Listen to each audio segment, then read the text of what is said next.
sida aynu wada ognahay maalintii isniintii ee 13 November 2017 waxaa dalka oo dhan looga dareeray codbixintii doorashada madaxtooyada Jamhuuriyadda Soomaaliland. doorashadii Eebbe Mahdi waxay noogu dhacday si nabadgelyo iyo xasilooni leh. doorashadu waxay si habsame iyo hufnaan leh uga qabsatay 22 degmo doorasho oo hoostaga 6 gobol ee dalka. waa taariikhda markii ugu horeysay ee dhulka Soomaaliland oo dhan doorasho hal mar si habsame uga wada dhacdo. guddiga doorashooyinka qaranku waxay dalka u asteeyeen 1642 goob doorasho oo ka mid ah degmooyinka kala duwan ee kolku xusan. waxaa shacbiga Soomaaliland ku xogsiinaya inay sanaaduuqdaas nabad loogu ceegeeyey lagana soo celiyey goobihii laga codeynayay dhammaantood. waxaa kaloo aan xaqiijinayaa in 4 goobood oo qura dalka aanay doorasho ka dhicin arrimo la xiriira muran deegaamo u dhexeeya darteed. mudanayaal marweyn doorashada qaybteedii hore waxay noogu qabsatay si qiimo badan oo adduweynuhu inoogu majeertay isla markaana aynu ka helnay magac iyo maamuus aan la soo koobi karin. xilligii lagu jiray ololaha doorashada waxaanu muujinay ummad ahaan inaynu danta guud ee la wada leeyahay ay u horeyso ta gaarka loo kala leeyahay. dhinaca kale waxaanu muujinay bisayl ballaaran oo gaadhsiisan in iyada oo loolamayo haddana la isku ixtiraamo kala duwanaanshaha aragtiyaha siyaasadda isla markaana cid kasta loogu dulqaato dareenkooda shakhsi. waxaynu muujinay inaynu nahay qaran qaangaadhay oo dadaal iyo isku duubni ku meelin kara hamigooda iyo himilooyinkooda siyaasadeed. Soomaalidu waxay ku maamaadaa biyo gacmahaaga ayaa lagaga dhirgaa.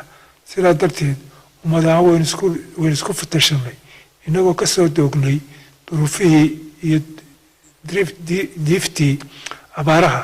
haddana waxaanu dawarka u ridanay dhammaan kharashkii ku baxay doorashada taasoo ahayd midowgub ah. geesta kale madaxweynaha jamhuuriyadda Soomaaliland ayaa waxa uu si adag uga hadlay rabshadihii habeenkii xalay ka dhacay magaalooyinka Hargeysa iyo Burco waxaana uu daboolka ka qaaday in rabshadahaasi ay sababeen dhimasho 2 qof waxaana uu madaxweynaha jamhuuriyadda Soomaaliland uu taasi u diray qoysaskii iyo qaraabadii ay ka baxeen marxuumiintaasi geeriyooday. waxaan hogaamiye aan ka xumahay in quruxdii iyo qiimihii aynu samaynay ay isku dayeen shakhsiyaad kooban inay qoomaan. waxay habeenkii xalay qayb ka mid ah suuqyada magaalada Hargeysa Burco rabshado ka sameeyey taageerayaal la kiciyey iyadoo aan guddida doorashooyinku soo saarin wax natiijo ah. rabshadahaasi waxay sababeen in dhaawacyo loo geysto ilaa 19 askari oo ka mid ah ciidamada. dhinaca kale waxay sababeen dhimashada 2 qof oo rayida oo ay ka dhaawacmay dhowr kale. waxaan ka tacsiyadeynayaa qoyskii iyo qaraabadii ay ka baxeen marxuumiintaasi. waxaan Eebbe uga baryayaa inuu ka waraabiyo naxariistii janno. waxaan guud ahaan ka tacsiyadeynayaa ciidamada qaranka ay ku howlan adkeynta amniga dhibaatooyinka kala duwan ee kala kulmayaan shacbigooda oo adeegayaan habeen iyo maalinba. waxaan ku gubaabayaa in aanay damqan duruufahaasi isla markaana ay kordhiyaan sabirka iyo dulqaadka ay u leeyihiin dadkooda. dhinaca kalena ay xoojiyaan tilaalaha iyo habdhaqanka fiican ay ku waajahayaan xiisadaha ay wadaan dadweynaha qaar ka mid ah. waxaana ugu baaqay 3 xisbi qaran ee Soomaaliland iyo taageerayaashoodaba inay ilaaliyaan nabadgelyada isla markaana aanay ka hor dhicin doorashada aan lagu dhawaaqin. waxaa reeban in xisbi gaar ah uu ku dhawaaqo inuu guuleystay ka hor intaan guddida doorashooyinku ku dhawaaqin natiijada doorashooyinka. waxaa reeban in taageerayaasha xisbiyadu sameeyaan dabaaldegyo iyo mudaaharaadyo toonna ka hor intaan guddida doorashooyinku ku ku dhawaaqin natiijada doorashada. waxaan farayaa hay-adaha amniga inay dabagal buuxda ku sameeyaan dadka ku howlan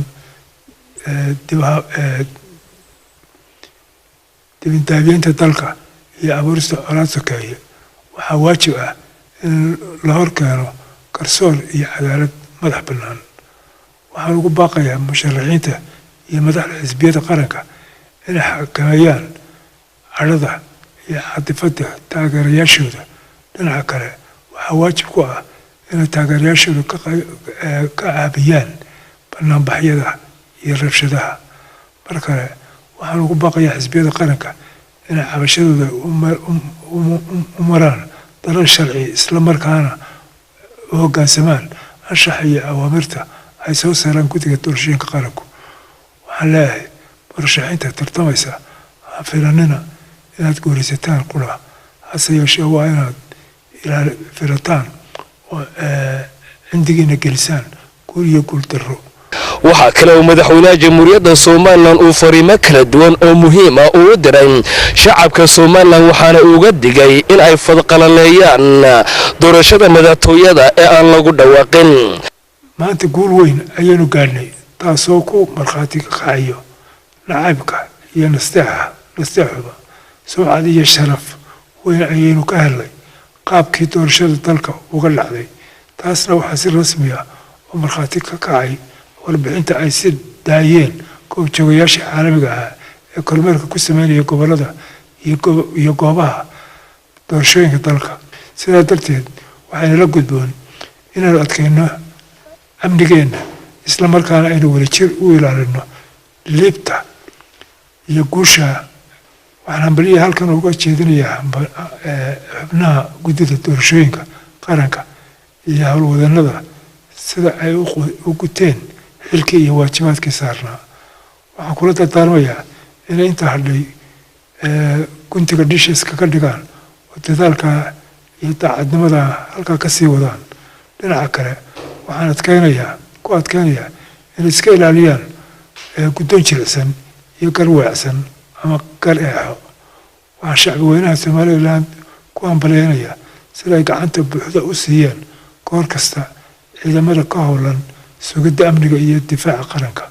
sidoo kale waxaan ku bogaadinayaa degaanaanshaha, dulqaadka iyo bisilka ay muujiyeen muddadii lagu jiray ololaha iyo maalintii codaynta. duca qabayaal, waxaad ka dhigan tihiin geeddhagax lagu tuurayo oo isaguna milo u soo daadinaya qofkii siidayay. waxaana uu madaxweynaha jamhuuriyadda somalilan uu daboolka ka qaaday in madaxweyne ahaan aanu yeelayn islamarkaana aanu aqbalayn in dalkan laga rido wax nabadgelyo darro. waxaan shacbiga somalilan u caddaynayaa inaan loo dulqaadan doonin cid kasta oo isku dayda inay abuurto fidno iyo fadqalalo, isla markaana khalkhal gelisa amniga iyo deganaanshaha dalka. waxaan leeyahay shacbiga isdejiya, hawelwelina, kalsooni qaba. dhinaca kalena ilaaliya nabadgelyada iyo xasiloonida. waxaynu ku guulaysanay inaynu isku jillo dhaqankeennii soo jireenka ahaa iyo gedi socodkii dimuqraadiyadda oo ahayd jida nagu cusub. waxaynu ilaalinay inaynu hantida ummadda loo adeegsan ololaha doorashada. sidoo kale waxaynu warbaahinta dowladda loo isticmaalay si siman oo xaqsoor leh. hadalkan uu siiyey madaxweynaha jamhuuriyadda somalilan warbaahinta qaranka ayaa ku soo beegmaya waqti ay maalmo koobani ka harsan tahay ku dhawaaqitaanka madaxweynaha cusub ee jamhuuriyadda somalilan ay yeelan doonto islamarkaana hogaamin doona 5 sano ee soo socota, taasoo ilaa waqtigan aan la garanayn ku noqon doono 3 musharax iyo ku-xigeen ee u tartamayay doorashada madaxtooyada somalilan matalayeen 3 xisbi qaran ee somalilan. hase yeeshee shacabka somalilan iyo weliba dadka daneeya siyaasadda somalilan iyo beesha caalamkaba ayaa isha ku haya musharaxaasi ka uu noqon doono. axmed saki daahir xasan iyo cabdi cumar jibriil, warbaahinta qaranka somalilan, gudaha qasriga madaxtooyada somalilan ee Hargeysa.